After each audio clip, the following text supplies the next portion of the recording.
மூன்றாவது அதிகாரம் 2வது வசனத்தையும் 3வது வசனத்தையும் வாசிச்சிருப்பாங்க சௌண்டா. ஆனாலும் அவர் வரும் நாளை சகிப்பவன் யார்? அவர் வெளிப்படுகையில் நிலைநிற்பவன் யார்? அவர் புலமெலிகளுடைய அக்கினியைப் போலவும் மண்ணாடைய சவுகாரத்தைப் போலவும் இருப்பார். அவர் உட்கார்ந்து வெளியே புலமிட்டு சுத்திகரித்துக் கொண்டிருப்பார். அவர் லேவியின் குதிரையை சுத்திகரித்து அவர்கள் கர்த்தருடையவர்களாய் இருக்கும்படிக்கும் நீதியாய் காணிக்கை செலுத்தும்படிக்கும் அவர்களை பொன்னைப் போலவும் வெள்ளியைப் போலவும் புலமிடுவார். ஆண்டவர் இந்த உபவாச நாட்களில அவருடைய பிரதானமான நோக்கம் என்னன்னா, அவருடைய திட்டத்தின்படி லேவியர்களாய் பிரித்தெடுக்கப்பட்ட தேவ பிள்ளைகளை அந்த லேவிய ஊழியத்தை செய்யும்படி, ஆண்டவருடைய நாமத்தை அவர்கள் மகிமைப்படுத்தும்படி, அந்த லேவியனுடைய அபிஷேகத்தோடு அவர்கள் வெளியே வர வேண்டும் என்று தேவன் விரும்புகிறார். நம்ம எல்லாத்து மேலேயும் அந்த ஆசாரிய அழைப்பு இருக்கிறது, அந்த லேவிய அழைப்பு இருக்கிறது. எத்தனை விசுவாசிக்கிறீங்க? நான் ஆசாரிய, நான் லேவியன்னு சொல்லிட்டு சொல்லுங்க, அது வாயை திறந்து சொல்லுங்க. நான் அழைக்கப்பட்டிருக்கிறேன், நான் ஆசாரியனா இருக்கிறேன், நான் லேவியனா இருக்கிறேன், அவரால் தெரிந்து கொள்ளப்பட்டவனா இருக்கிறேன், அவரால் முன்குறிக்கப்பட்டவனா இருக்கிறேன். பாருங்க, தேவனால் தெரிந்து கொள்ளப்பட்ட தம்முடைய பிள்ளைகள் அவர்கள் பிரகாசிக்க முடியாதபடி, ஜொலிக்க முடியாதபடி, அவர்கள் தேவனை வெளிப்படுத்த முடியாதபடி சத்துரு கழிப்புகளை கொண்டு வந்து போட்டுட்டான். அது உங்களுடைய வேலையா இருக்கலாம், குடும்பமா இருக்கலாம், சூழ்நிலைகளா இருக்கலாம், பாவமா இருக்கலாம், பலவீனமா இருக்கலாம், எதா வேணாலும் இருக்கலாம். இதெல்லாம் ஒரு கழிப்பு. ஒரிஜினல் லேவியனை வெளிப்படுத்த முடியாதபடி, ஒரிஜினல் அழைப்புல நீங்க நிக்க முடியாதபடி, தேவன் உங்களை எதற்கு அழைத்தாரோ அதை செய்ய முடியாதபடி பலரையும் பிஸியாக்கி கொண்டே இருக்கிறார். ஆனா இந்த உபவாச நாட்கள்ல அவருடைய புடமிடுகிற அக்கினி அது கடந்து வரும்போது அது என்ன பண்ண தெரியுமா? உங்க இஷ்டத்துக்கு நீங்க எதையும் செய்ய முடியாது. உங்க விருப்பத்தின்படி சத்துரு உங்களுக்கு ஒரு விருப்பத்தை போட்டு டைவர்ட் பண்ணி, அது வேலையில, குடும்பத்துல, சபையில, ஊழியத்துல எங்கெல்லாம் டைவர்ட் பண்ணி கொண்டு போயிருக்கானோ அந்த இடத்துல அவருடைய புடமிடுகிற அக்கினி அதை உடைச்சு உங்களை அவருடைய அழைப்புக்குள்ளாக, தரிசனத்துக்குள்ளாக, தேவ திட்டத்துக்குள்ளாக கொண்டு வர வேண்டும் என்று சொல்லி அவருடைய புடமிடுகிற அக்கினி செயல்பட்டு கொண்டிருக்கிறது. ஹல்லேலூயா! எத்தனை பேருக்கு அது விருப்பம் அவர் செயல்படணும்னு சொல்லிட்டு நீங்க ஒவ்வொரு விஷயமா ஒவ்வொரு நாளா நீங்க ஒப்பு கொடுக்க பரிசுத்த ஆவியானவர் ஏதோ செய்து கொண்டிருக்கிறார். எத்தனை பேர் அந்த நம்பரை ஏதோ செய்து கொண்டிருக்கிறார்? உங்களுடைய ஆவியில ஒரு மாற்றம் நடக்கிறது, உங்க ஆத்மாவில் ஒரு மாற்றம் நடக்கிறது, சரீரத்தில் ஒரு மாற்றம் நடக்கிறது. ஏதோ ஆண்டவர் செய்து கொண்டிருக்கிறார். அதை செய்யும்படியாக தான் இந்த நாட்களை நமக்கு ஏற்படுத்தி இருக்கிறார். அப்ப லேவியர்கள் வெளியே வர வேண்டும். லேவியர்களை எப்படி வெளியே கொண்டு வர்றாரு? அவர்களை பொன்னை போல புடமிடுகிறார். பொன் சுத்த பொன்னாய் இருக்கணும் தேவன் விரும்புகிறார். அது பிரகாசிக்க வேண்டும். ஆசரிப்பு கூடாரத்துல, மகா பரிசுத்த ஸ்தலத்துல தேவனுடைய ஷெக்கினா மகிமை இறங்கி வரும்போது அந்த பொன் அப்படியே அதை உள்வாங்கிட்டு உட்கார்றது அல்ல, அது ரிஃப்ளெக்ட் பண்ண வேண்டும் என்று தேவன் விரும்புகிறார். அது ரிஃப்ளெக்ட் ஆக முடியாதபடி, அதை பிரதிபலிக்க முடியாதபடி சத்துரு கழிப்பை போட்டு வைத்திருக்கிறார். விசுவாசிகளுடைய வாழ்க்கையில பல நேரங்கள்ல இந்த கழிவு ரெண்டு பிரச்சனை பண்ணுகிறது. ஒன்று, தேவனுடைய மகிமை அந்த கழிப்பை தாண்டி உள்ள வரவும் விட மாட்டேங்குது. தேவனுடைய மகிமையை உள்வாங்கி அதை வெளிப்படுத்தவும் விட மாட்டேங்குது. இன்னைக்கு ஆண்டவர் சொல்றாரு, அந்த கழிவை சுட்டெரிக்கும்படி அவருடைய பரிசுத்த ஆவியினுடைய அக்கினி வெளிப்பட்டு கொண்டிருக்கிறது. ஹல்லேலூயா! உனக்குள்ள இருக்கிற ஆவிக்குரிய மண்டலத்தில் இருக்கிற உன்னுடைய ஆவியில் இருக்கிற கழிவுகள்ல அதை சுட்டெரிக்கிற அக்கினியாய் வெளிப்பட்டு உன்னை ஒரு சுத்த பொன்னாய் மாற்றும்படி தேவன் திட்டம் கொண்டிருக்கிறார். ஹல்லேலூயா! அதை செய்து கொண்டே இருக்கிறார். உங்க கண்ணுல பார்க்க முடியாது. அது சீக்ரெட் பிளேஸ், அது மகா பரிசுத்த ஸ்தலம். உங்களுக்கு உள்ள நடக்கிறது தெரியாது. ஆனா எப்படி தெரியுமா? உங்களை அறியாம நீங்க ஜெபிக்க ஆரம்பித்து விடுவீர்கள். உங்களை அறியாம அந்நிய பாஷையில பேச ஆரம்பித்து விடுவீர்கள். உங்களை அறியாம ஆவியில நிறைஞ்சு ஆவிக்குள்ளாக நீங்க மாற ஆரம்பித்து விடுவீர்கள். உங்களுக்கு ஒரு கீழ்ப்படிதல் வர ஆரம்பிக்கும். ஆவிக்குரிய வாழ்க்கையில ஒரு டிசிப்ளின் வர ஆரம்பிக்கும். இந்த 21 நாளுக்கு அப்புறம் உங்களுடைய ஆவிக்குரிய மண்டலத்தில் ஒரு டோட்டல் சேஞ்ச் ஆக கொண்டு வர போறாரு. அதை கொண்டு வரும்போது நீங்க தெரிஞ்சுக்கலாம், இப்படி மகா பரிசுத்த ஸ்தலத்திற்குள்ளாக ஒரு ஷெக்கினா மகிமை இறங்கி விட்டது. நான் தேவனோடு கனெக்ட் ஆயிட்டேன்னு சொல்லிட்டு நீங்கள் ஆண்டவரை துதிக்க ஆரம்பிப்பீர்கள். எத்தனை பேர் அதை உணர போறீங்க? ஹல்லேலூயா! அப்ப அப்போ அந்த மகா பரிசுத்த ஸ்தலத்துக்குள்ள அந்த மகிமை வெளிப்பட வேண்டும். நம்ம பரிசுத்த ஸ்தலத்தை குறித்து வாசிச்சோம். அங்க சுற்றிலும் ஒரு சுவருக்கு பதிலாக பலகைகள் வைக்கப்பட்டிருக்கிறது. அந்த பலகைகள் பொன்னால் மூடப்பட்டிருக்கிறது. அந்த பலகைகள் நம்முடைய ஆவிக்குரிய வாழ்க்கையை குறிக்கிறது, அல்லது விசுவாசியை குறிக்கிறது, நம்முடைய ஆத்மாவை குறிக்கிறது, எப்படி வேணாலும் எடுத்துக்கோங்க. இப்ப இந்த பலகை நேராக நிற்க வேண்டும், நிமிர்ந்து நிற்கிற பலகை தான் வேதம் நமக்கு சொல்லுகிறது. அப்போ ஒரு விசுவாசி நிமிர்ந்து நிற்க வேண்டும் என்று தேவன் விரும்புகிறார். எந்த விஷயத்திலும் நம்ம தலைவணிச்சு போயிடக்கூடாது, பிசாசுக்கு நம்ம கீழ்ப்படிச்சு போயிடக்கூடாது. அப்ப நிமிர்ந்து நிற்க வேண்டும் என்றால் அதற்கு 2 பாதங்கள் வைக்கப்பட வேண்டும். நம்ம வாசிச்சோம் யாத்திரையாம் புஸ்தகம் 34ஆம் அதிகாரம் 36ஆம் அதிகாரம் அதனுடைய 24வது வசனத்துல நீங்க வாசிச்சிருக்கலாம். அந்த எக்ஸோடஸ் சாப்டர் 36 verse 24ல இப்படி நம்ம வாசிக்கிறோம். என்னது?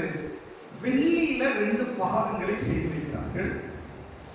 வெள்ளியில செய்யப்பட்டது நம்ம 1 பேதுரு 1ஆம் அதிகாரம் 18வது வசனம், 1 Peter chapter 1 verse 18 அதுல நம்ம வாசிச்சோம். வெள்ளி என்பது மீட்பினுடைய ஒரு அடையாளமாய் இருக்கிறது. வெள்ளி மீட்பிற்கு அல்லது ஒரு ரட்சிப்பிற்கு அடையாளமாய் அது சொல்லப்பட்டிருக்கிறது. அப்படின்னா என்ன அர்த்தம்? 2 பாதங்கள்ல வெள்ளியில செய்யப்பட்டது என்று சொன்னால் அந்த 2 பாதங்களும் நம்முடைய மீட்பினுடைய அடையாளமாய் இருக்கிறது, அல்லது ரட்சிப்பினுடைய அடையாளமாய் இருக்கிறது. நல்லா கவனிச்சுக்கோங்க. ரட்சிப்புல அடிப்படையில ஒரு விசுவாசி தெளிவா இல்லைன்னா ஆவியில நிறையலாம், வரங்கள் வரலாம், வல்லமைகள் வரலாம், காணிக்க கொடுக்கலாம், ஊழியம் கூட செய்யலாம். அஸ்திபாரம் சரியில்லை அப்படின்னு சொன்னா அந்த பில்டிங் கண்டிப்பா சாஞ்சிடும். இன்னைக்கு ஆண்டவர் என்ன விரும்புகிறார்? இந்த உபவாச நாட்கள்ல நம்முடைய அஸ்திபாரம் எங்காவது வீக்கா இருக்குதா அதை மீண்டுமாய் சரிப்படுத்தி, மீண்டுமாய் உறுதிப்படுத்தி நம்முடைய பில்டிங் ரொம்ப ஸ்ட்ராங்கா இருக்க வேண்டும் என்று சொல்லி, நம்முடைய ஆவிக்குரிய வாழ்க்கை உறுதியா இருக்க வேண்டும் என்று சொல்லி ஆண்டவர் இந்த உபதேசங்களை மீண்டும் மீண்டுமாய் நமக்கு சொல்லிக் கொண்டே இருக்கிறார். ஹல்லேலூயா. அப்போ இந்த வெள்ளி பாதங்கள் என்பது மீட்பு அல்லது ரட்சிப்பை குறிக்கிறது. சோ இந்த வெள்ளி பாதங்களோட தான் இந்த பலகை கனெக்டடா இருக்கணும். இந்த வெள்ளி பாதங்கள் 1 அல்ல 2 என்று சொல்லி நம்ம வாசிச்சோம். சங்கீதம் 85:10 நம்ம வாசிச்சோம். கிருபையும் சத்தியம் என்று சொல்லி நம்ம வாசிச்சோம். அதே யோவான் 1ஆம் அதிகாரம் 14வது வசனமும் 17வது வசனத்திலையும் கிருபையும் சத்தியமும் இயேசு கிறிஸ்துவின் இருந்து வந்துச்சு. John chapter 1:17, Psalms chapter 85:10 நம்ம அதை வாசிச்சோம். அப்ப என்னன்னா கிருபையும் சத்தியமும் 2 விஷயம் இருக்கிறது. 2 பாதங்களும் வெள்ளிதான், 2 பாதங்களும் மீட்பதான் குறிக்கிறது, 2 பாதங்களும் ரட்சிப்பதான் குறிக்கிறது. ஆனால் 2ஆக இருக்கிறது.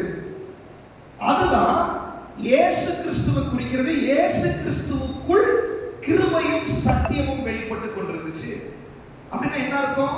நம்முடைய மீட்புல, நம்முடைய ரட்சிப்புல ஒரு பக்கம் அவருடைய கிருபையையும் ஒரு பக்கம் அவருடைய சத்தியத்தையும் தேவன் வெளிப்படுத்தினார். நம்ம கடந்த நாட்களில் சிந்திச்சுட்டு இருந்தோம். தேவனுடைய கிருபை, அந்த கிருபை என்ன சொல்றதுன்னா, நான் உன்னுடைய முயற்சியினால இல்ல, உன்னுடைய திறமையினால இல்ல, என்னுடைய கிருபையினால உன்னை நான் எகிப்திலிருந்து நான் கூட்டிட்டு வந்துட்டேன், பாவத்திலிருந்து நான் விடுதலை ஆக்கிட்டேன், அக்கிரமத்திலிருந்து உன்னை விடுதலை ஆக்கிட்டேன், உன்னுடைய பாவத்தை நான் மன்னிச்சிட்டேன்.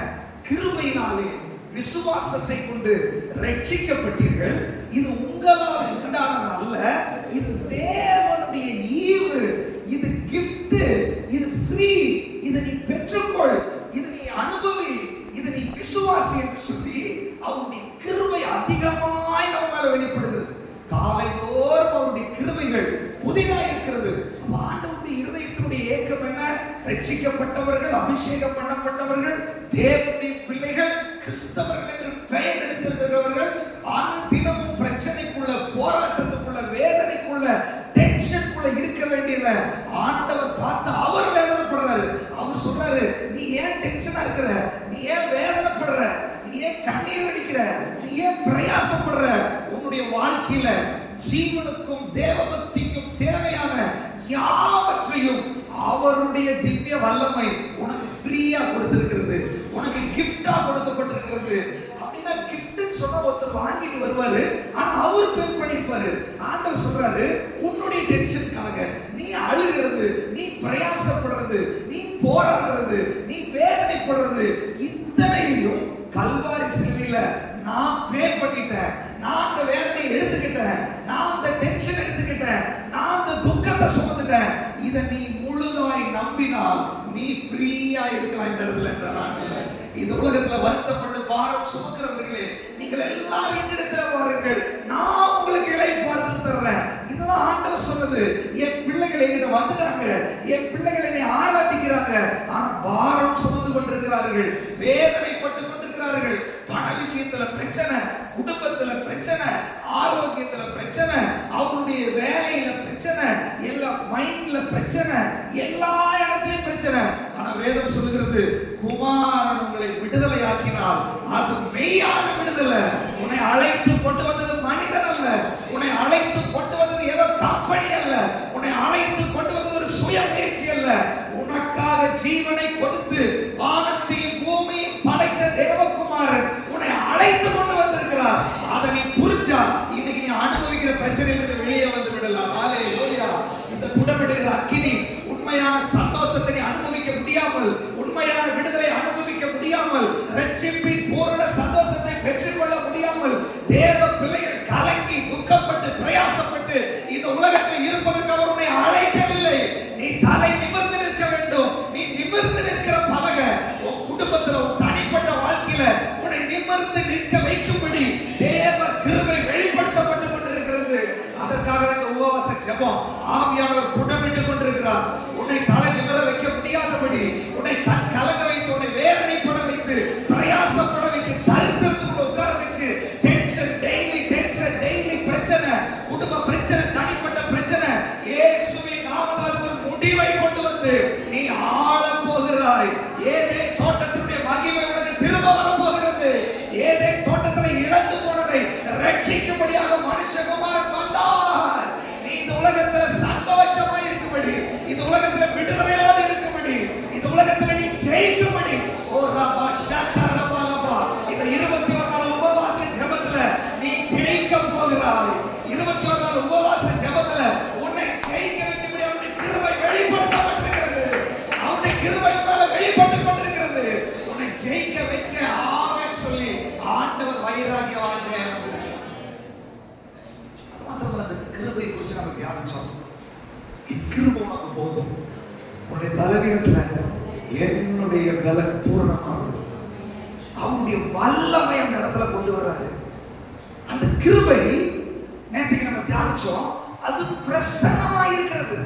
ஆல்ரெடி எனக்காக அந்த கிருபை ரெடியா இருக்குது. யோசிச்சு பாருங்களேன், எனக்கு என்ன பிரச்சனையோ அத்தனை விஷயத்திலையும் எனக்கு விடுதலை கொடுக்கிறதுக்கு, அது நான் ஒன்றும் பே பண்ண வேண்டாம், ஃப்ரீயா எனக்கு கொடுக்கிறதுக்கு கிருபை பிரசன்னமா இருக்குதா என்னால? இதை உங்களால புரிஞ்சு கொள்ள முடியுதா?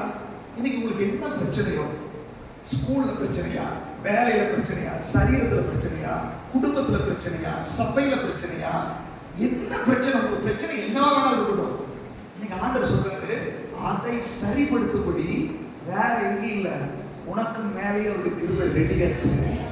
அந்த கிருபை எதுக்கு தெரியுமா? என் கிருபை உனக்கு போதும் அப்படின்னு என்ன அர்த்தம்? உன்னுடைய பிரச்சனை பெருசு நீ நினைச்சிட்டு இருக்கிற, பட் என் கிருபை போதும் அதை சாட்டிஸ்ஃபை பண்றதுக்கு, அதை சால்வ் பண்றதுக்கு என்னோட கிருபை போதும். இல்லாதவர் எனக்கு பலன் இல்லை. அவர் சொல்றாரு, என்னுடைய வல்லமை அந்த கிருபைக்குள்ள வச்சிருக்கிறேன், என் வல்லமையை நான் அனுப்புறேன். நான் ஜெயிச்சது உண்மைன்னா, நான் பாவத்தை ஜெயிச்சது உண்மைன்னா, நான் பிசாசு ஜெயிச்சது உண்மைன்னா, நான் இயற்கை மேல அதிகாரம் பண்ணது உண்மைன்னா, நான் இந்த உலகத்துல வெற்றியாய் வாழ்ந்து உயிர் தெழுந்தது உண்மை அப்படின்னா, நீ என்னை விசுவாசிக்கும் போது அந்த கிருபைக்குள்ள அதே வல்லமையை வச்சிருக்கிற. அப்படின்னு அவர் என்ன சொல்ல வர்றாரு? நான் எப்படி இருந்தனோ அப்படியே நீ இந்த உலகத்துல இருக்கும்படியாக தான் உன்னை அழைச்சிருக்கிறேன். இயேசு வாழும்போது அவர் தோற்று போகவில்லை. இயேசு வாழும்போது எந்த இடத்துல அவர் தோற்று போகல. நீ இயேசுவுடைய பிள்ளை, நீ அவருடைய ரத்தத்தால் சம்பாதிக்கப்பட்டவள், அவருடைய பிள்ளை என்ற அதிகாரத்தை கொடுத்திருக்கிறாரு. அவருக்கு ஒரு வைராக்கியம்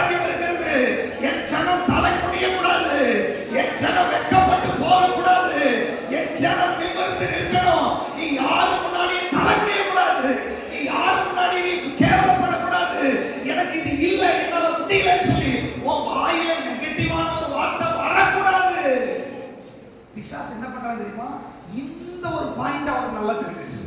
அவன் தெரியுமா, உன் வாயிலேயே முடியல, கஷ்டம், பிரச்சனை, போராட்டம் சொல்ல வச்சுட்டே இருக்கிறான். இன்னைக்கு ஆண்டவர் சொல்றாரு, உன் வாயில நெகட்டிவா பேச வச்ச ஒரு ஆவி இருக்குதுல்ல, உன் சிந்தனைக்குள்ள உன்னை அவிசுவாசப்பட வச்ச ஒரு ஆவி இருக்குதுல்ல, அந்த ஆவியை சுட்டெரிக்கும்படி அவருடைய புடமிடுகிற அக்கினி அவருடைய புடமிடுகிற அக்கினி புறப்பட்டு கொடுக்க. எத்தனை பேர் விசுவாசிக்கிறீங்க? வாய்களை திறந்து சொல்லுங்களேன். எனக்குள்ள நெகட்டிவா இருக்கிற, என்னை நெகட்டிவா பேச வைக்கிற, நெகட்டிவா சிந்திக்க வைக்கிற அந்த உயிர்த்தெழுதலின் வல்லமையை பெற்றுக்கொள்ள முடியாதபடி, அந்த விசுவாசத்தின் ஆவியை பெற்றுக்கொள்ள முடியாதபடி, நான் எழுப்பி பிரகாசிக்க முடியாதபடி எனக்கு விரோதமாய் போராடுகிற பொல்லாத ஆவியே இயேசுவின் நாமத்தில் சுட்டெரிக்கப்படுவதாக, சுட்டெரிக்கப்படுவதாக. அவிசுவாசம் சுட்டெரிக்கப்படுவதாக, அவிசுவாசத்தின் ஆவி சுட்டெரிக்கப்படுவதாக. ஆண்டவர் சுட்டெரிக்க. எத்தனை பேர் விசுவாசிக்கிறீங்க? அவர் நீ ஒப்பு கொடுத்தாலே அவர் சுட்டெரிச்சுக்கிறார். ஆண்டவரே ஒப்பு கொடுக்குற சுட்டெரிச்சுக்கிறார், அவ்வளவுதான். அதெல்லாம் ரொம்ப நேரம் எரியறது பட்சிக்கிற அக்கினி. சோதோம் குமார் ஒரு செகண்ட்ல பட்சிச்சு போட்டுச்சு. ஆனா சொல்ற உனக்குள்ள இருக்கிற சோதோம் குமார் அவர் பட்சிக்கும்படி அவருடைய அக்கினி வெளிப்பட்டு கொண்டே இருக்கிறது. அவருடைய வசனம் உனக்குள்ள போகும்போது அது அக்கினியாய் உள்ள போய் கொண்டிருக்கிறது. அந்த வசனத்தை நீ விசுவாசிக்கும் போது அது பட்சிக்கிற அக்கினியாய் செயல்பட்டு கொண்டிருக்கிறது. எத்தனை பேர் விசுவாசிக்கிறீங்க? ஹல்லேலூயா. அவருடைய கிருபை என் மேல இருக்குது. அவரை நம்பும் போது அது என்னை சூழ்ந்து கொள்ளும். கர்த்தரை நம்புகிறவர்களையோ அவருடைய கிருபை சூழ்ந்து கொள்ளும். அடுத்தது நம்ம அந்த கிருபை குறித்து வாசிக்கும் போது சகரியா புஸ்தகத்தில் வாசிச்சோம். அவருடைய கிருபையின் ஆவி என்று சொல்லி நம்ம வாசிச்சோம். அப்ப அந்த கிருபையின் ஆவி மூலமா அவருடைய கிருபையை எனக்குள்ள அனுப்புகிறார். ஹல்லேலூயா, ஹல்லேலூயா. நேற்று இதை குறித்து நம்ம தியானிச்சோம். அவருடைய கிருபையினால நம்ம எழும்பி பிரகாசிக்க வேண்டும் என்று சொல்லி தேவன் விரும்புகிறார். இன்றைக்கு அந்த ஒரு பாதம் கிருபை என்றால் இன்னொரு பாதம் சத்தியம். சத்தியம் என்றால் யோவான் 17ஆம் அதிகாரம் 17ஆம் வசனத்துல அவருடைய வசனமே சத்தியம். யோவான் 14ஆம் அதிகாரம் 6ஆம் வசனம், நானே வழி, நானே சத்தியம், நானே ஜீவன். ஹல்லேலூயா. ஜான் சாப்டர் 14:6, ஜான் சாப்டர் 17:17ல இயேசுதான் சத்தியமாய் இருக்கிறார். ஹல்லேலூயா. அப்ப விஷயம் என்னன்னா, இந்த கிருபையை நான் எவ்வளவு உணரணும், இந்த பலகை ஸ்ட்ராங்கா நிற்கும். அப்படின்னு என்ன அர்த்தம்? தேவனுடைய கிருபையை நீங்க எவ்வளவு புரிஞ்சுக்கிறீங்களோ உங்க ஆவிக்குரிய வாழ்க்கை ஸ்ட்ராங்கா நிற்கும். அதே மாதிரி சத்தியமாகிய இயேசுவை எவ்வளவு நீங்க புரிஞ்சுக்கிறீங்களோ அவ்வளவு தூரம் உங்க ஆவிக்குரிய வாழ்க்கை ஸ்ட்ராங்கா நிற்கும். நல்லா தெரிஞ்சுக்கோங்க. இயேசுவை நம்பி நீங்க வந்துட்டீங்க, விசுவாசிச்சு நீங்க வந்துட்டீங்க. ஆனா அவரை நீங்கள் புரிந்து கொள்ள வேண்டும். இப்போ கல்யாணம் பண்ணும்போது கல்யாணத்துல மாப்பிள்ளை பார்த்தாச்சு, பொண்ணை பார்த்தாச்சு, பிடிச்சிச்சு, போன்ல எல்லாம் பேசியாச்சு, ஒரு 6 மாசம் நிச்சயம் பண்ணி 6 மாசம் கழிச்சு போன்லாம் பேசி அப்புறம் கல்யாணம் நடந்துச்சு வச்சுக்கோங்க. உண்மையிலேயே புருஷனையோ மனைவியோ அவர்கள் புரிந்து கொள்வது கல்யாணத்துக்கு முன்னாடியே கல்யாணத்துக்கு அப்புறம்? கல்யாணத்துக்கு அப்புறம். எப்போ புருஷன் இந்தியாவில் இருக்கிறாரு, ஒய்ஃப் துபாயில் இருக்கிறாங்க, இப்போ புரிஞ்சு கொள்ள முடியுமா? 10 வருஷம் ஆச்சுன்னா எப்போ ஒருத்தர் புரிஞ்சுக்கிறாங்கன்னா அவர்கள் ஒரு வீட்டுக்குள்ள வாசம் பண்ணும்போது அவங்க புரிந்து கொள்கிறாங்க. விஷயம் என்னன்னா, இயேசுவை நான் விசுவாசிச்சு வந்துட்டேன், இயேசுதான் தெய்வம், ஓகே, விசுவாசத்தினால நீதிமான் ஆக்கப்பட்டார், இயேசு நமக்குள்ள விடுதலை ஆக்கிட்டாரு, விக்கிரகத்தை தூக்கி போட்டாச்சு, இயேசு கிட்ட வந்தாச்சு, எல்லாரும் அதுதான் கிறிஸ்தவ வாழ்க்கை. இல்ல கிறிஸ்தவ வாழ்க்கையுடைய தொடக்கம் மட்டும்தான் அது. ஆனா அப்படியா நீ அதுல நிலைச்சு நிக்கணும்னா உன் பலகை சாயக்கூடாது, உன் வாழ்க்கையில பிரச்சனை வரக்கூடாது. இன்னைக்கு நீங்க அனுபவிக்கிறீங்க இல்லையா, போராட்டம், பிரச்சனை, குடும்ப பிரச்சனை, வேலை பிரச்சனை, சரீரத்துல பிரச்சனை, விடுதலை இல்லை, புருஷன் பிரச்சனை பண்றான், வைஃப் பிரச்சனை பண்ணுது, இது சரியாக மாட்டேங்குது. இதெல்லாம் வேதம் சொல்லுகிற பிரச்சனை கிடையாது. இந்த 21 நாள் ஃபாஸ்டிங்கோட இப்படிப்பட்ட பிரச்சனைகளுக்கு ஒரு முற்றுப்புள்ளி வைக்கணும். இப்படிப்பட்ட வார்த்தைகளை பேசாதீர்கள், அவருடைய வல்லமையை நீங்கள் அவமதிக்கிறீர்கள். ஏன் பிரச்சனை வருது தெரியுமா? நான் இயேசுவை நம்பி வந்துட்டேன், ஆனா அவரை நான் புரிந்து கொள்ளவில்லை, அவரை நான் அறிந்து கொள்ளவில்லை. சோ அவரை புரிந்து கொள்ளாம, அவரை நான் அறிந்து கொள்ளாம என்னால அந்த வெள்ளி பாதத்தின் மேல நிலைச்சு நிற்க முடியாது, அவரோடு நான் ஐக்கியமாக முடியாது. ஆண்டவர் சொல்றாரு, ஒரு பக்கம் கிருபை, ஒரு பக்கம் சத்தியம். அந்த ரெண்டு பாதத்துல அப்பா பலகை நிற்கும், இல்லைன்னா நிக்க முடியாது. என்ன சொல்ல வர்றாரு? அது நிழல். இது நிஜத்துல என்ன சொல்ல வர்றாரு? இயேசுவையும் அவருடைய கிருபையையும் நீ உணரலன்னா கிறிஸ்தவ வாழ்க்கையில ஒரு அடி கூட உன்னால நகர முடியாது.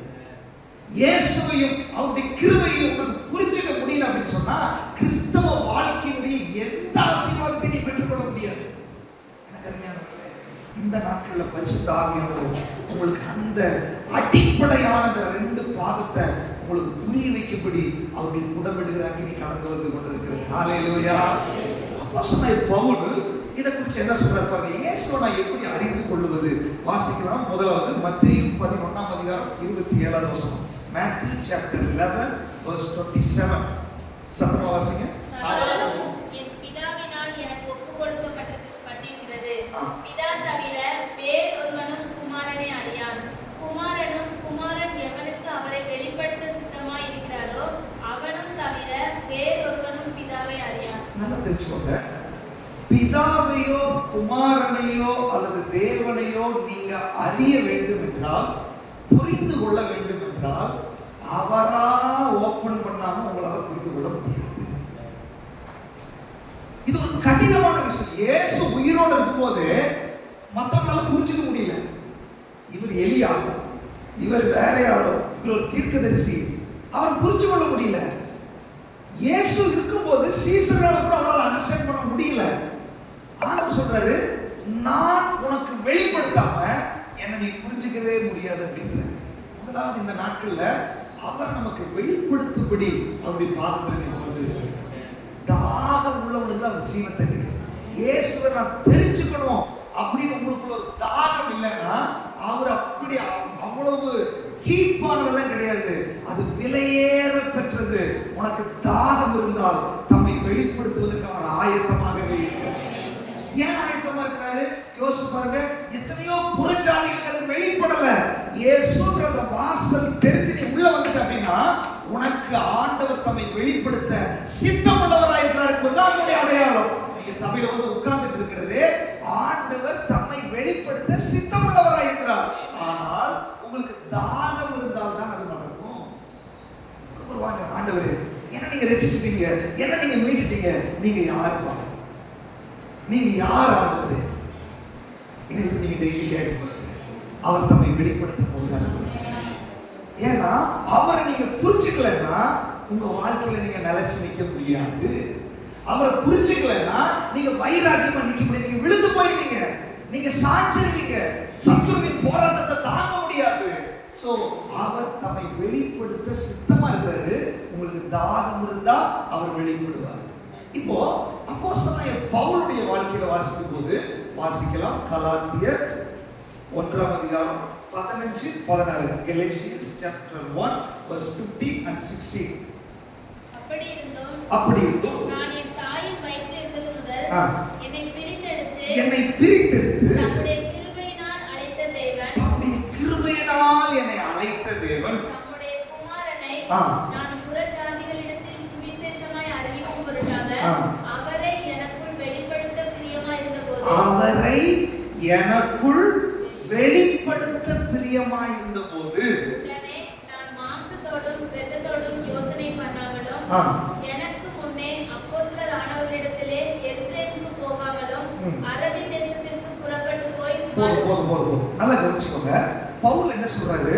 அவர் தமஸ்குக்கு போயிட்டு இருக்கும்போது அவர் ஒரு தேவ பிள்ளைகளை துன்பப்படுத்தும்படி உபத்திரவப்படுத்தும்படி போகும்போது திடீரென்று ஒரு வெளிச்சம் அவருக்கு முன்னாடி வந்துருச்சு.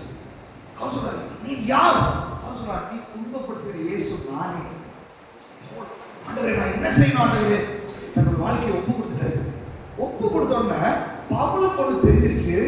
ஓ, இந்த இயேசு அவரை எனக்கு வெளிப்படுத்த சித்தம் உள்ளவராய் இருக்கிறாரு. அவர் புரிஞ்சுக்கிட்டாரு. இந்த இயேசு நான் புரியாம தான் இவ்வளவு தூரம் ஓடுனேன், இவரை புரியாம தான் கிறிஸ்தவனை ஃபாலோ பண்ணிட்டு இருந்தேன். பட் இவரை எனக்கு புரிய வைக்கும்படி வெளிப்படுத்தும்படி அவர் சித்தம் கொண்டார். அவருடைய கிருபையினால் எனக்கு சித்தம் கொண்டிருக்கிறார். நீங்க புரிஞ்ச உடனே மாம்சத்தோட ரத்தத்தோட யோசிக்காம அந்த வெளிப்பாட்டுக்காக ஓட ஆரம்பித்து விட்டார். இத்தனை நிருபங்களை இயேசுவை குறித்து கூடவே இருந்தவர் பேரு. இயேசு கூடவே இருந்தவர். ஆனா அவர் சொல்றாரு, பவுல் இயேசு கிறிஸ்து கூட இல்ல, வெளிப்பாடு தான் பெற்றாரு. பேதர் கூட இருந்து சொல்றாரு, இந்த பவுல் சொல்றதெல்லாம் புரிஞ்சுக்கிறதுக்கு நம்மளால முடியலையே, அவ்வளவு டஃப்பா இருக்குது. அப்படின்னா பேதர் கூடவே இருந்தவரை விட இன்னும் ஆழமாய் பவுலுக்கு ஆண்டவர் நம்மை வெளிப்படுத்தி இருக்கிறார். அதனாலதான் நிரூபங்களை நமக்கு எழுதியிருக்கிறார். தெரியுமா உங்களுக்கு? இன்னைக்கு நம்ம இந்த வேதத்தை இவ்வளவு ஈஸியா வாசிக்கிறோம்னா அவர் போய் ஆழத்துக்குள்ள போய் அந்த இயேசுவை அறிந்து கொண்டதுனாலதான் இன்னைக்கு நம்ம அதை பெற்று இருக்கிறோம். ஹல்லேலூயா. சொல்லி வர்றது, அவர் வெளிப்படுத்த சித்தமா இருக்கிறார். எப்படி தெரியும்? பவுலுக்கு அவர் வெளிப்பட்ட உடனே, ஓ எனக்கு வெளிப்படுத்த சித்தமாயிட்டாருன்னு அவர் ஓட ஆரம்பிச்சிட்டாரு. நீங்க ரட்சிக்கப்பட்ட உடனேயே அவர் தம்மை வெளிப்படுத்த சித்தமாயிருக்கிறார் என்று அதை நோக்கி நீங்க ஓட வேண்டும். மாம்சத்தோட ரத்தத்தோட நீங்க யோசனை பண்ணக்கூடாது. அதை ஓட ஆரம்பிச்சீங்கன்னா அதனுடைய ஆழத்தை உங்களுக்கு அவர் காண்பிக்கிறதுக்கு வல்லவராய் இருக்கிறார். ஹல்லேலூயா. நல்லா கவனிச்சுக்கோங்க. தம்மை வெளிப்படுத்த சித்தம் உள்ளவராய் இருக்கிறார். நல்லா புரிஞ்சுக்கணும். இயேசுவை உங்களுக்கு தெரியும். மத்தேயு, வசனம் மத்தேயு, மார்க்கு, லூக்கா, யோவான், இயேசு அதை பண்ணாரு, இதை பண்ணாரு, அவர் வல்லமை இது மூளை அறிவுல உங்களுக்கு எல்லாம் போயிடும். உங்க கண்கள்ல இந்த காட்சிகள் எல்லாம் உள்ள பதிஞ்சிருக்கும். ஆனால் இயேசு உங்களுக்கு வெளிப்பாடாய் மாறவில்லை. இயேசுவை உனக்கு உள்ளே வெளிப்படுத்துறது அப்படின்னு என்ன அர்த்தம்னா, நான் பார்க்கிற இயேசுவை பைபிள்ல படிக்கும்போது இவர் போகிறார், பர்த்திமை குருடனை பார்க்கிறாரு, பார்வை அடைவாயான்னு சொல்றாரு, பார்வை அடைந்து விட்டான். இவர் போகிறாரு, லாசருடைய கல்லறைக்கு போறாரு, வெளியே வர்றாரு, வந்து விட்டான். இவர் சொல்றார், காற்றை கடலை இறையாத அமைதலாயிரு, ஆஃப் ஆயிடுச்சு. இது இல்லைன்னா இயேசுவை குறித்த அறிவு. இப்ப விஷயம் என்னன்னா, வெளிப்பாடு என்பது பத்திமை குருடனோட கண்ணை திறந்தார்ல, ஆண்டவரே நீ என்னுடைய கண்ணையும் திறக்கிறதுக்கு நீ வல்லவர் அப்படின்னு சொல்லி, அந்த என்னைக்கோ பத்திமை குருடனோட கண்ணை திறந்த கதையாக இல்ல, இன்னைக்கும் என் கண்ணை திறக்க வல்லவர் என்ற அவரை எனக்குள்ள இருந்த கண்ணை திறக்கிறது தான் வெளிப்பாடு. ஹல்லேலூயா. என்னைக்கோ லாசரு உயிரோடு எழுப்புனது அல்ல, அது கதை, அது சரித்திரம் அல்லது அது அறிவு. ஆனால் எனக்குள்ள நாரி கிடக்கிறது உயிரோடு எழுப்புறது வெளிப்பாடு. ஹல்லேலூயா. என்னைக்கோ காற்றை கடலை அமர்த்துறது அது சரித்திரம், அது வேத அறிவு. ஆனால் இன்னைக்கு எனக்குள்ள இருந்து என்னுடைய பிரச்சனைகளை ஆஃப் பண்ணுவது வெளிப்பாடு. ஹல்லேலூயா. ஆண்டவர் சொல்றாரு, இதுவரைக்கும் இயேசுவை நீ அறிந்திருக்கிறாய், இதுவரைக்கும் இயேசுவை பற்றி படித்திருக்கிறாய். 21 நாள் உபவாச ஜெபத்துல நீ பார்த்த அதிசயப்பட்ட அற்புதத்தை செய்த இயேசு உன்னுடைய ஒருத்தருக்குள்ள இருந்து அந்த அற்புதத்தை செய்ய வல்லமை உள்ளவராய் வெளிப்பட வேண்டும் என்று விரும்புகிறார். அந்த வெளிப்பாடுக்காக நீங்க ஜெபம் பண்ண வேண்டும். ஹல்லேலூயா.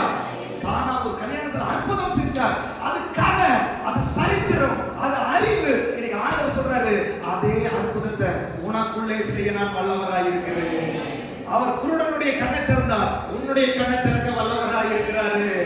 அவர் பிசாசை துரத்தினாரு, உனக்குள்ள இருக்கிற அசுத்தாவிகளை துரத்த வல்லவராய் இருக்கிறாரு. அவர் சுகம் கொடுத்தாரு, உன்னை சுகப்படுத்துவதற்கு வல்லவராய் இருக்கிறாரு. 38 வருஷம் ஒருத்தவங்க இருந்தா அவனை எந்திரிச்சு நடக்க வச்சாரு. உனக்குள்ள எத்தனை வருஷம் பிரச்சனை இருந்தாலும் சரி, உன்னை தூக்கி எடுப்பதற்கு அவர் வல்லமை உள்ளவராய் இருக்கிறாரு. பிசாசு ஒரு பிரச்சனை பண்ண தெரியுமா? இந்த வசனத்தை படிக்கும் போது அங்க ஏதோ நடந்துச்சு, அவங்களுக்கு நடந்துச்சு, இவங்களுக்கு நடந்துச்சு, இப்படியே நம்ம ஓட வச்சிட்டான். ஆனா 21 நாள் பாஸ்டிங்ல எங்கேயும் நடக்கல. அவர் எனக்குள்ளே மகிமையின் நம்பிக்கையா இருக்கிறார். அவர் நேற்றும் இன்றும் என்றும் மாறாதவர், இன்றும் எனக்கு அற்புதத்தை செய்ய வல்லவர். எத்தனை பேர் விசுவாசிக்கிறீங்க? நீ விசுவாசிச்சால் தேவ மகிமையை காண்பார். இன்றைக்கும் அவர் குருடனுடைய பார்வையை கொடுக்கிறவர், இன்றைக்கும் மரித்தவனை உயிரோடு எழுப்புகிறவர், இன்றைக்கும் பிசாசை துரத்துகிறவர், இன்றைக்கும் இயற்கையை அதட்டுகிறவர். இன்னைக்கு உனக்கு அற்புதத்தை செய்ய வல்லவர். உன் வீட்டுக்குள்ள என்ன பிரச்சனையோ இந்த இயேசு உனக்கு வெளிப்பாடாய் வர வேண்டும். உன்னுடைய வாழ்க்கையில் என்ன பிரச்சனையோ இந்த இயேசுவை சால்வ் பண்ணுகிறவராய் நீ பாரு, அதை விசுவாசி, அந்த கண்கள் திறக்கப்படுவதாக. பாருங்க, பலனர்கள இது எப்படிடா இமேஜின் பண்றது, இது எப்படிடா இமேஜின் பண்றது, கொஞ்சம் அது டஃப்பா இருக்குது இல்லையா? இன்னைக்கு ஆண்டவர் சொல்றாரு, அந்த டஃப்பாக்குன கழிவை சுத்தரிக்கும்படி அவருடைய குடமிடுகிற அக்கினி கடந்து வந்து கொண்டிருக்கிறது. அவருடைய வெளிப்படுத்த போகிறார். ஹல்லேலூயா. ஹல்லேலூயா. பேதுரு மீன் பிடிக்கிறாள் தான், நீ என்னை யார் பண்ண நினைக்கிற? அவர் சொல்ற, நீ ஜீவனுள்ள தேவனுடைய குமாரனாகிய கிறிஸ்து. பேதுரு, இது மாம்சம் ரத்தம் உனக்கு வெளிப்படுத்தல, அவரே உனக்கு வெளிப்படுத்தினார் அப்படின்னா பேதுருவுக்கு வெளிப்படுத்தினவர் எனக்கும் வெளிப்படுத்த வல்லமை உள்ளவராய் இருக்கிறார். பவுலுக்கு வெளிப்படுத்தினவர் எனக்கும் வெளிப்படுத்த வல்லமை உள்ளவராய் இருக்கிறார். பவுலுடைய நிருபங்களை வாசிக்கிறோம் இல்லையா, அவர் வெளிப்படுத்துறத அவர் எழுதி வச்சிருக்கிறாரு. இதை நீங்க இனிமேல் நீங்க வாசிக்கும் போது அவருக்கு வெளிப்படுத்துறதாக அல்ல, எனக்குள்ளேயும் வெளிப்படுத்துகிறார்கள். வாசிக்கும் போது அந்த வார்த்தை உங்க வாழ்க்கையில நடக்க போகிறது. பல நேரங்களில் வசனம் வாசிச்சு நிறைய வாக்குத்தத்தங்கள் நமக்குள்ள நிறைவேறல, நிறைய வாக்குத்தத்தங்கள் நிறைவேறல. எப்பாண்டவரே ஆண்டவர் சொல்றாரு, அது வசன அறிவாக நீ பார்த்துட்டு இருக்கிற. வசன வெளிப்பாடாய் வரும்போது அந்த வாக்குத்தத்தத்தை உனக்குள் இருந்து நிறைவேற்றுவதற்கு நான் இன்றும் ஜீவிக்கிறேன். நான் உயிரோடு இருக்கிற தெய்வம், நான் ஆவியா இருக்கிறேன். நீ அதை விசுவாசி. உனக்குள்ள ஒரு இயேசு இருக்கிறாரு. அவர் உருவத்தில் அன்னைக்கு இருந்து என்ன செஞ்சாரோ இன்னைக்கு ஆவியா இருந்து உனக்குள்ள அதை செய்கிறார். அன்னைக்கு அந்த நாயின் ஒரு விதவை அழுகிறா. எதுக்குமா நீ அழுகிற? ஒரே பையன் செத்து போயிட்டான். அதை பார்த்தோம்னா மனதுருகினார், பாடையை தொட்டார், அவன் உயிரோடு வந்துட்டான். அன்னைக்கு அது மனதுருகின உயிரோடு இருந்து சரீரத்தில் இருந்த இயேசு இன்னைக்கு ஆவியார் என் பிரச்சனைக்காக அவர் மனதுருகி கொண்டிருக்கிறார். நீ சொல்ற உன் பிரச்சனைக்காக அவர் மனதுருகுகிறார். அவர் உனக்குள்ள இருந்து மனதுருகி கொண்டிருக்கிறார். அவர் வெளியே இல்ல, சபையில இல்ல, அவரு இந்த இடத்துல இல்ல, அவர் உனக்குள்ளே இருக்கிறார். உனக்குள்ள மனதுருகி கொண்டிருக்கிறார். உனக்குள்ள உன் பிரச்சனை நினைச்சு அவர் கலக்கி கொண்டிருக்கிறார். உனக்குள்ள உன்னை பாரத்தை நினைச்சு அவர் மனதுருகி கொண்டிருக்கிறார். உனக்கு தெரியுமா, இயேசு மனதுருகினால் அங்கே அற்புதம் நடக்கும், அங்கே விடுதலை நடக்கும். அவர் மனதுருகிற இடத்துல எல்லாம் இயற்கைக்கு அப்பாற்பட்ட வல்லமை. உடபால சக்கரபலபா. இன்னைக்கு நீ விசுவாசி. அந்த இயேசுவை உனக்குள்ள பார், அந்த இயேசுவை உனக்குள்ள பார், அந்த இயேசுவை உனக்குள்ள பார். அந்த உயிர் தழுவின் வல்லமையை உனக்குள்ளே நீ பார். அந்த உயிர் தழுவின் இயேசு உனக்குள்ள, அந்த உயிர் தழுவின் இயேசு உனக்குள்ள அற்புதங்களை செய்யும்படி, அவருடைய வல்லமையை வெளிப்படுத்தும்படி, அவருடைய விடுதலையை கொடுக்கும்படி இயேசு உனக்குள்ள இருக்கிறார். இயேசு உனக்குள்ள இருக்கிறார். இயேசு உனக்குள்ள இருக்கிறார். இயேசு உனக்குள்ள வாழ்கிறார். உன்னை விடுவிக்கும்படி, உனக்கு அற்புதம் செய்யும்படி, உன்னை அடையாளப்படுத்தும்படி அந்த இயேசு வந்திருக்கிறார்.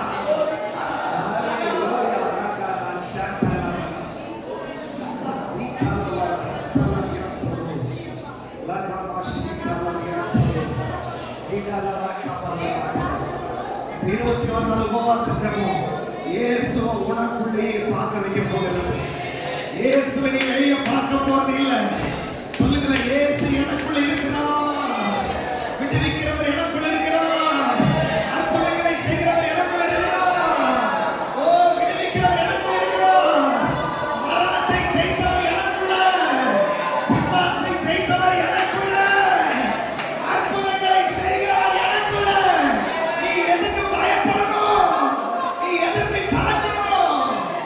உலகத்தில் இருக்கிறவனை விட உனக்குள்ள இருக்கிறவர் பெரியவர்.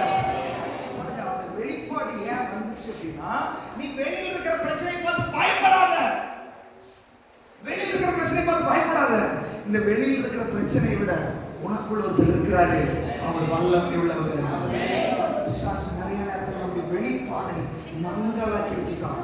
கழிவுகள் நம்முடைய வெளிப்பாடை கெடுத்துருச்சு. வாயை திறந்து, எசப்பா நீங்க எனக்குள்ள அதே வல்லமையோடு, அதே மகிமையோடு, அதே கிருபையோடு, அதே உயிர் திருந்த வல்லமையோடு, அதே அற்புதத்தினுடைய சக்தியோட, அதே இரக்கத்தோட, அதே மனதுருக்கத்தோட எனக்குள்ள நீ இருக்கிறீர். சமாரிய ஸ்திரீக்கு போனோம்னா எல்லாரும் அவளை ஒதுக்கி வச்சிருந்தாங்க. விபச்சாரத்தை கண்டுபிடிக்கிற ஸ்திரீ கல்லெடுத்து அடிச்சு கொல்லணும்ன்றாங்க எல்லாரும். சகையும் எல்லாரும் அவளை வெறுத்துட்டு இருந்தாங்க. ஏசு இருக்கார்ல, நான் உங்க வீட்டில் தங்கணும், எனக்கு நீ தண்ணீர் கொடு, மகளை இனி நீ பாவம் செய்யாத. யோசிச்சு பாருங்க, அப்படி சொன்னார் இல்லையா? அவர் உருவத்துல இருந்து அந்த ஊழியத்தை அப்படி செஞ்சார். அதை எனக்கு வேதம் சொல்லுது. இன்னைக்கு நான் அவருடைய பிள்ளையா இருக்கும்போது அதே ஆண்டவர், அதே இரக்கத்தோடு, அதே மனதுருக்கத்தோடு, அதே மன்னிக்கிற அரவணைப்பான இருதயத்தோட இன்னைக்கு கொஞ்சம் கூட குறையாம எனக்குள்ளே வாசம் பண்ணி கொண்டிருக்கிறார். எனக்குள்ள வாசம் பண்ணி கொண்டிருக்கிறார். அப்படின்னா யார்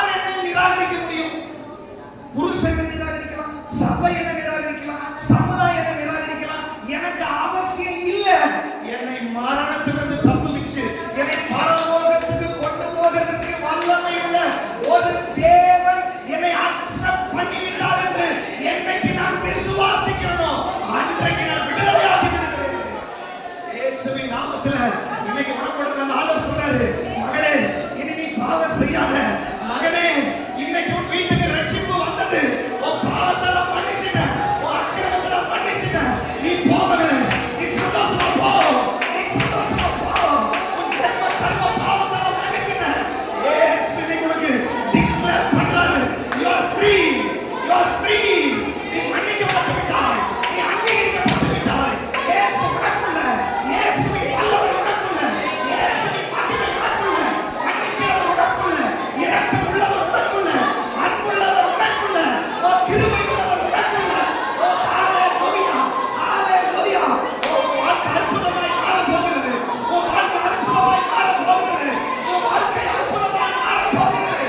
இயேசுவின் நாமத்தில உனக்குள்ள இருக்கிற இயேசுவை செயல்பட விடாமல் தடுக்கிற அந்தகார கட்டு உடைவதாக பொழுது இயேசு வெளிப்படுகிறார், இயேசு வெளிப்படுகிறார், இயேசு வெளிப்பட்டுக் கொண்டிருக்கிறார், இயேசு வெளிப்பட்டுக் கொண்டிருக்கிறார், இயேசு வெளிப்பட்டுக் கொண்டிருக்கிறார், இயேசு வெளிப்பட்டுக் கொண்டிருக்கிறார்.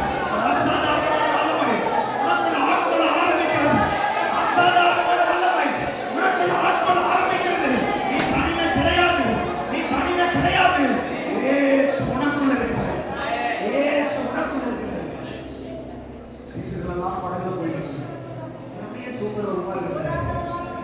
கடல் கொந்தளிச்சது, புயல் அடிச்சது, சுழல் காற்று அடிச்சது, அலைகள் படகை மோதி அடிச்சது. அவன் சொல்றாங்க, ஆண்டவரே நாங்க மடிச்சு போகிறோமே, நான் மடிச்சு போகிறோமே, உங்களுக்கு கவலை இல்லையா?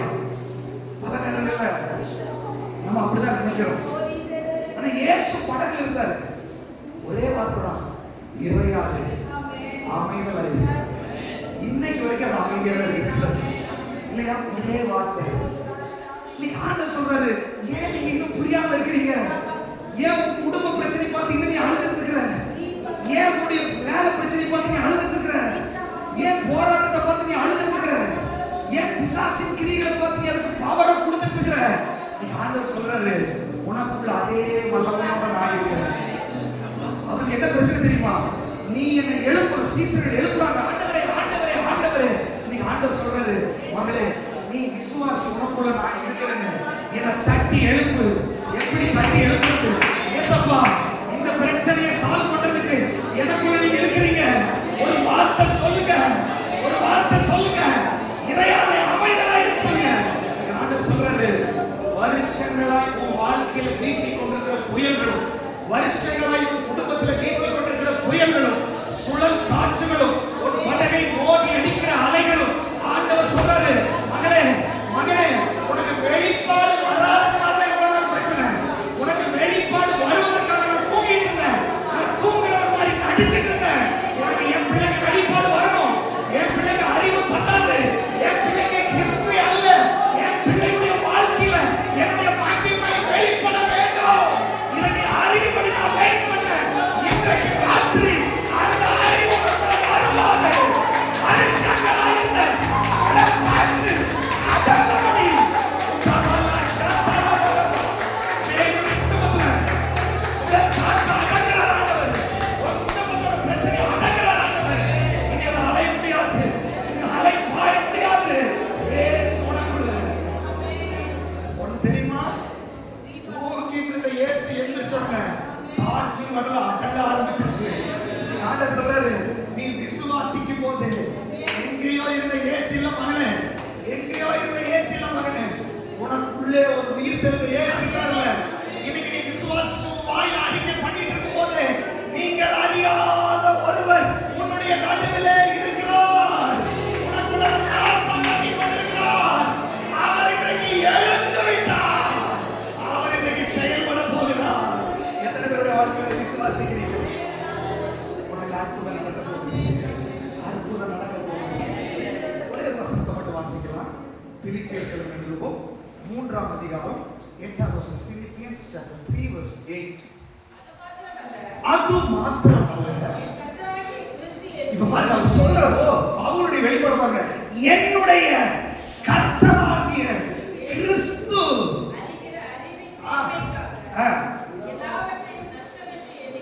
பாருங்க. இந்த வெளிப்பாடு உள்ளவனுக்கு வேற எதுவும் பிரச்சனை இல்லை. வெளிப்பாடு உனக்கு இருந்துச்சுன்னா எதை குறிச்சு நீ பயப்பட மாட்ட.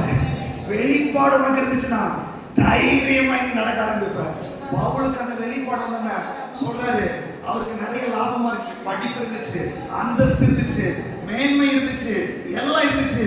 இவருக்கு ஆண்டவர் தன்னை வெளிப்படுத்த ஆரம்பிச்சோம்னா சொல்றாரு, என் கர்த்தராகிய இயேசு கிறிஸ்துவை அறிகிற அறிவின் மேன்மைக்காக, அந்த வெளிப்பாட்டுக்காக எல்லாவற்றையும் என்னெல்லாம் பிரச்சனையோ அதை குப்பையா எண்ணுகிறேன், அதை நான் குப்பையா எண்ணுகிறேன், தூக்கி வீசுறேன், தூக்கி வீசுறேன். ஆண்டவர் உங்கள்கிட்ட எதிர்பார்க்கிறார், உங்கள்கிட்ட எதிர்பார்க்கிறார். பவுல மாதிரி ஒரு வெளிப்பாடுகளுக்குள்ள வரணும், அதை எதிர்பார்க்கிறார் ஆண்டவர். வாசிக்கலாம் அதனுடைய பிலிப்பியர்கள் திரும்பவும் 3ஆம் அதிகாரம். அப்போஸ்தலன் பவுலுக்கு அந்த வெளிப்பாடு வந்த உடனே எனக்கு லாபமாய் இருந்தவைகள் எல்லாம்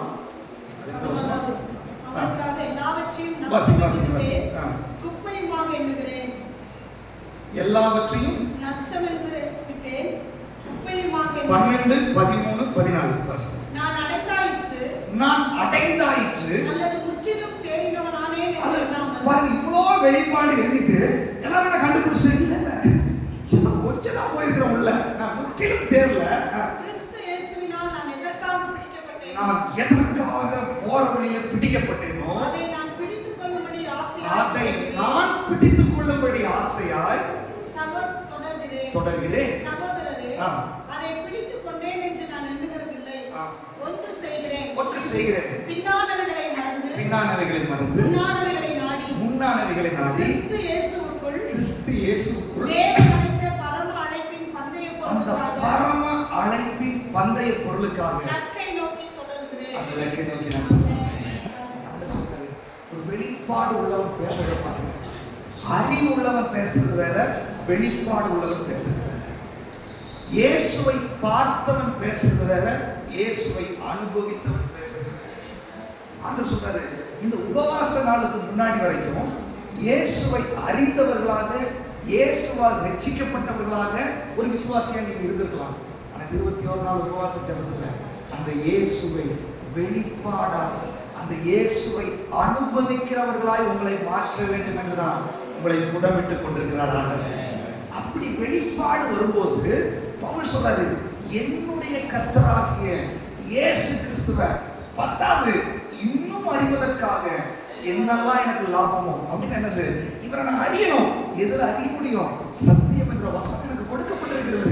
அப்படின்னா இந்த வேதத்தை நான் வாசிக்கும் போது எனக்குள்ளே அற்புதம் செய்கிற ஒரு இயேசு எனக்குள்ள வெளிப்படுகிறார். அப்போ இந்த வேதத்தை வாசிக்கவே தடை பண்ணுகிற எதா இருந்தாலும் சரி, தேவனுடைய ஆலயத்துக்கு போறதுக்கு தடை பண்ணுகிற எதா இருந்தாலும் சரி, என்னை ஜெபிக்கிறதுக்கு தடை பண்ணுகிற, அது வேலையா கூட இருக்கலாம், அது வருமானமா கூட இருக்கலாம், அது சாப்பாடா கூட இருக்கலாம், அது குடும்பமா கூட இருக்கலாம். வெளிப்பாடை பெற்றவன் காம்ப்ரமைஸ் பண்ண மாட்டான். வெளிப்பாடு பெற்றவன் காம்ப்ரமைஸ் பண்ண. ஆண்டவர் சொல்றாரு, என்னுடைய உயிர்த்தெழுதலின் வல்லமையை உன்னுடைய ஒவ்வொருத்தருக்குள்ளே வெளிப்பட வேண்டும் என்று நான் விரும்புகிறேன். இந்த உலகத்துல இயேசுவை சும்மா இல்ல, அது மார்க்கெட்டிங் பண்றதுக்கு இல்ல, இயேசுவோட வல்லமையை வெளிப்படுத்த வேண்டும் என்று உன்னை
சுட்டரிக்கப்படுவதாக. ஹalleluya, ஹalleluya. எத்தனை பேர் இன்னைக்கு பவுல மாதிரி வெளிப்பாடோடு ஓடணும்னு சொல்லி நம்புறீங்க? அப்படியே எழுந்து நிற்கலாமா? இன்னைக்கு பரிசுத்த ஆவியானவர் உங்களுக்கு உதவி செய்ய போகிறார்.